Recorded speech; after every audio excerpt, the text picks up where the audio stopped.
as you can see, because we do have the cooler than average temps. Good news is rain's done, sunshine is back. So at least we have some sun for today, even though the temps are cooler. And I do think the more important part of this whole thing is the fact that if you're up and you're out the door in the morning hours, I know a lot of you go running in the morning or just get out for a morning walk, it will be on the chillier side, down close to freezing for those morning temps. We do start to warm up though once we head on into the weekend. Current radar picture clear. Satellite-wise, we have a couple of clouds, but still looking at some sun with high temps today below that average of 62. Forecast is coming in at 55 this afternoon. 51 for Alexandria, the 50s for most of us. Northwest wind 10 to 15, again a little breezy, but out at the Twins game coming up here at 6:40. Here's what you can expect. Pregame temp is 57. By the end of the game, we're at about 50.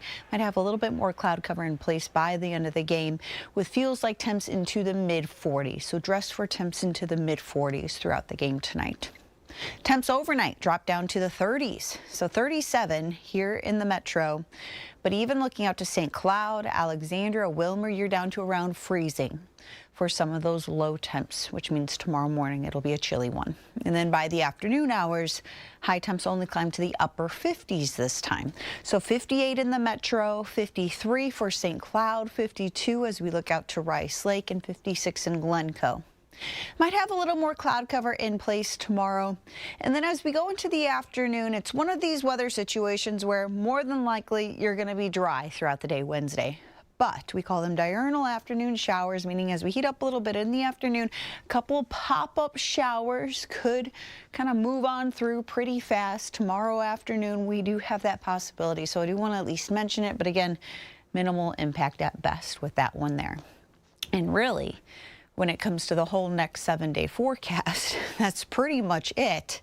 When it comes to the precipitation chances, we'll start to see those increase a little bit more toward the end of the weekend, going into beginning of next week. But the rest of the work week, the big weather story is just the cooler temps. So these high temps go up a little bit into the upper 50s. Friday, heading into the weekend, notice our lows, though, still on the chillier side. So 38 is your low going into Saturday morning. So we do start off Saturday morning on the colder side of things, but then we start to bring things back up by Saturday, high temp into the 60s this time. All right, thanks a lot, Lisa. Would be a lot. Good luck, girl. Wow. That's a lot. Maybe it's different in the sheep world, but I know, right? still, I'm sure it was a lot of work for her. Sounds great. Thanks a lot, Lisa.